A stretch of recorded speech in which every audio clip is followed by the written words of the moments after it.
How can a veto-proof majority fail? Constitutional carry has been betrayed in Louisiana. The Texas Supreme Court has ruled on 4 lawsuits against gun store owners related to a 2017 church shooting. And our 2A for Today Modern Militiaman spotlight is on a man who ended a stabbing spree in Hartly, Delaware that left 2 with life-threatening injuries and 1 dead. Welcome to 2A for Today.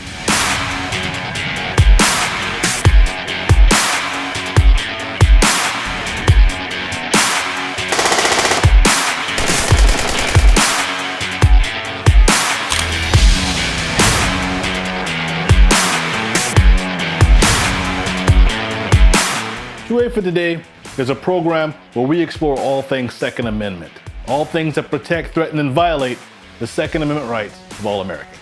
My name is Zoe, and I'm your host of 2A for Today. Grab your dustpans. Louisiana, you got some serious dirt to sweep out of office over the course of the next 2 to 4 years. Now, by dirt, I mean Democrats in red ties. How can a veto-proof majority fail? Constitutional carry has been betrayed in Louisiana, and it's always the most disheartening to see folks that we elect to protect our constitutional rights at the other end of the spear. Is it with a kiss that you betray the Son of Man?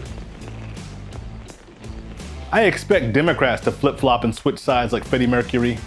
Anyway the wind blows. But Democrats imitating Republican types demonstrate the same philosophical looseness and perversity of actual Democrats. Senate Bill 118 passed in June of 2021, with the House approving 73-28 and the Senate 27-9. This so-called veto-proof majority, veto-proof because the 2/3 majority that the bill enjoyed in the Senate before the Democrat Governor John Bel Edwards vetoed it. That majority lost 5 senators between June and July. The legislation would have decriminalized concealed carrying of a firearm. It would have amended Louisiana's concealed carry permit law while repealing the requirement that residents pass a 9-hour course with live fire training and application for a permit in order to carry a concealed gun for anyone 21 and up with no felonies or other restrictions. You know, you can't be betrayed by people that you don't trust. You can only be betrayed by those with whom you have invested confidence. Everyone else you expect to be an adversary to your interests and are pleasantly surprised when they aren't. You know, I sure do love me some gun control. No way, I love gun control too. Oh my god, me 3. That's 4 of us. Gun control is my favorite. Isn't it just the best? I, for one, have had my fill of legislators who will make, support, or abstain from fighting policies that are outright trespasses of our God-given and constitutionally protected liberties.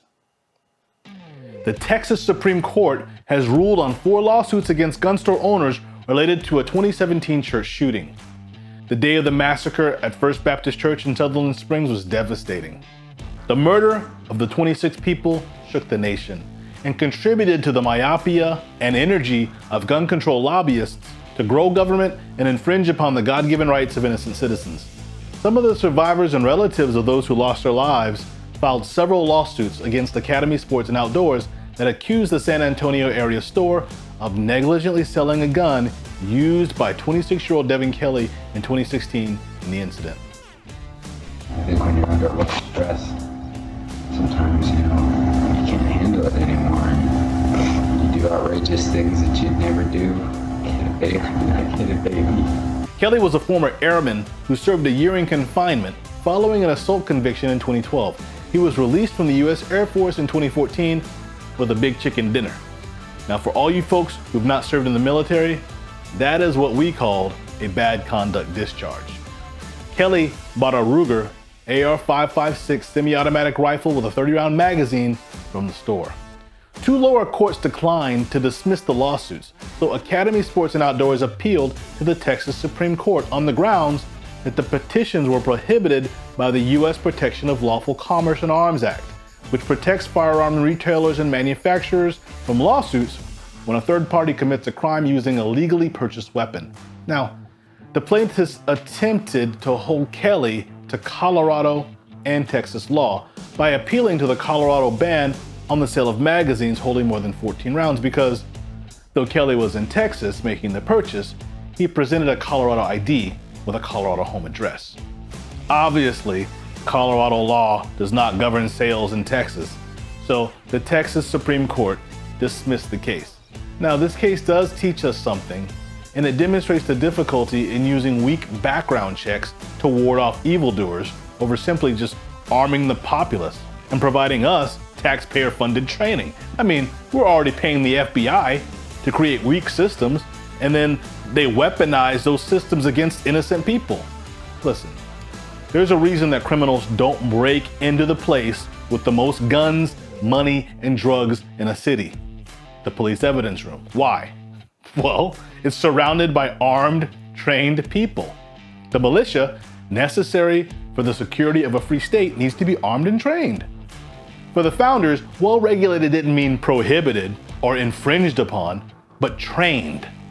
Not as a requirement to be permitted, but a state of being for the highest security of a free state full of free people. Lastly, our two-way for today Modern Militiaman spotlight is on a man who ended a stabbing spree in Hartly, Delaware that left 2 with life-threatening injuries and 1 dead.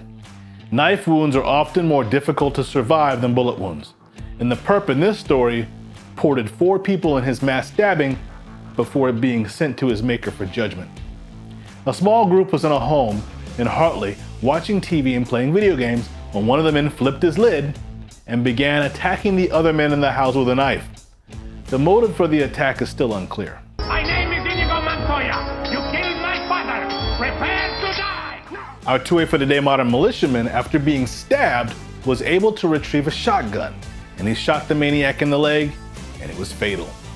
2 of the men were hospitalized with life-threatening injuries, and the other 2 had injuries that were less severe. Well, a knife fight with unarmed men can be a deadly situation. Thankfully, our two-way for today Modern Militiaman was on the scene to neutralize the knife-wielding wacko and prevent his friends from being perforated further.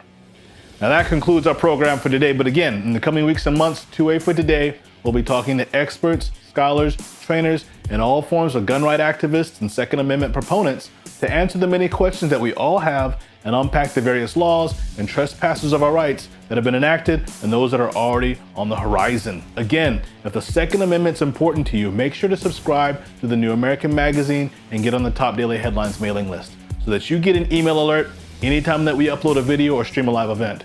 And share these videos with your family and friends who feel the same, or those that are riding the fence between liberty and tyranny who need a little more convincing.